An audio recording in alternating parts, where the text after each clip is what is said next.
Well, that was fun.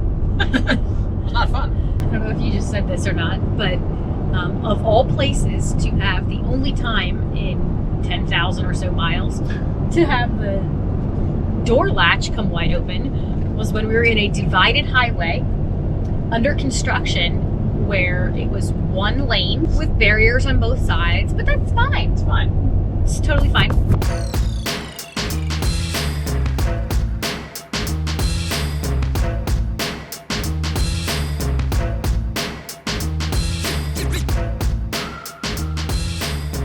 So we just pulled into Lassen Volcanic National Park, and it's like mostly closed. That was one of the things that Leah was upset about.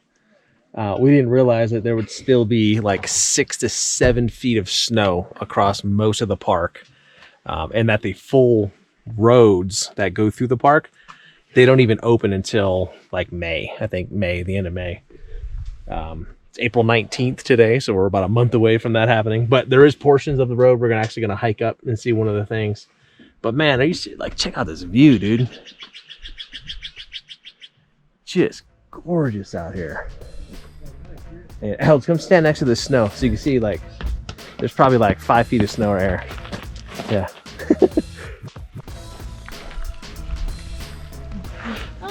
not what I meant, but Well, how far off the road is this place?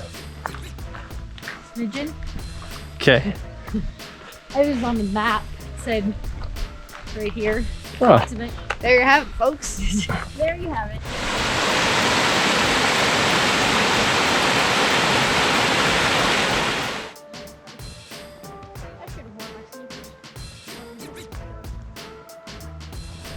Okay, so I know there's been many times where I said I've been like awestruck, right? Now, you know at Yellowstone, they have like the geothermal pools and all the stuff, right? But to the best of my knowledge, nowhere at Yellowstone, you could stand like, what is this, 2 feet? I could probably touch it on. I mean, not 2 feet. I could definitely touch that. I can feel the heat. Yeah. Oh yeah, you can feel the heat. I mean, this is... I've gotten used to the smell right now. Yeah. This is wild. This is incredible, man. And they're everywhere. They're like on every side of it. Yeah. This experience, man. And everybody I told that we were going to Lassen Volcanic National Park, you know the number one thing I heard? What is that? I've never heard of it. Yeah. What it is so cool. Yeah. It's probably the most, I think it's probably one of the prettiest things in Chile. It's just so mind-blowing that like you're standing 2 feet, like all this pressure is coming from like underground, you know what I'm saying, like lava pools underneath somewhere heating up, you know, sending all this hot gas out. It's just crazy to think about like what's going on under our feet right now. It humbles you, it grounds you for sure. Like standing at a place like this, you feel like this big. It's like your nuts, moment in man. history is like such a small thing. Yeah. The other thing I think about is when I realized that all the roads in the park were closed, I was devastated. I was like, oh man, we're just gonna sit at home, we're not gonna be able to do anything. This is only 1 mile off the visitor center and the road is plowed, it's just not open yet. We walked up there, it took us 20 minutes. It took about a mile to walk up the mountain road, and this is so worth it. Yeah. And think about though, like once this road opens, I mean, you're gonna drive right by this and you're gonna see it, and how many people drive right by and don't take an opportunity to come out and see something like this? It's really and we're standing 2 feet from it. All right, let's go see more. It's just wild. Like we're standing on a volcano in essence. Like in California. Like Elliot right now is learning about like the Earth's creation and like what's underneath the crust and the mantle of our planet, and like we're looking at it. Yeah. It's so cool. It's nuts. And look down here, like all the life, right? So like you have these like super acidic, sulfury, hot gases and water and all this like kind of nasty coming out of the ground, but look at like how green and stuff it is down here, and all the different colors from all the minerals. And that's the difference. A lot of people would stand here and they would say, ugh, it's just yellow and gross. You gotta be like the kind of person that's gonna look at this and say like, dang, you know what I mean? Like, and it's hard not to think like back like when we weren't here, you know? And like it's just crazy, man. It humbles you. It does. It makes you feel like it makes me feel smaller in Yeah. like my role in the planet and my role in time, and Yeah. like by somehow that paradoxically makes me feel bigger. I don't know. Yeah. It's a cool experience. But then the sad thing is like we just talked to an older gentleman, one of the park staff here, and you know, he's walking back down the road and he was like so excited to tell us all about everything that's going to go on here in the next couple weeks and places not to miss. But then like in the meantime, he has 2 handfuls of garbage that he's collected. You know, it's like, come on. Like, you know, we got all these, you know, these gentlemen here are working. It's kind of, we just joked, it's kind of like a behind the scenes tour. You know, they're putting up all the pylons and putting all the safety mechanisms in place for when the park like officially opens. And it's kind of cool. Like, you don't, millions of people this year are going to go to a national park and they don't really know like how much has to go on behind the scenes to like give us this opportunity. The least we can do is not throw our garbage all over the place. Yes, if you Yeah. are visiting a national park and you run into a park ranger, thank them for your Absolutely. time. I think I had absolutely no concept of how much goes on behind the scenes to keep a national park like healthy for us to visit and appreciate. And it goes beyond the park rangers. There's people out in the backcountry managing wildlife and making sure that an avalanche isn't going to happen that wipe this road out and takes cars with it. There's, you know, scientists and geologists spread out over the millions of miles of national park. There's just such a massive operation to keep these places going, man. It's just, it's awesome.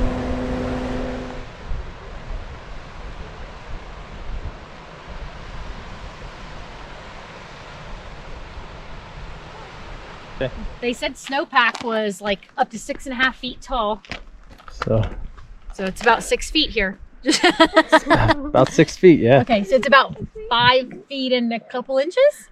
Something like that. Maybe, something About like 5.5 feet. 5.5. All right. Also, it is freezing right here. It's like a nice warm day. Yeah.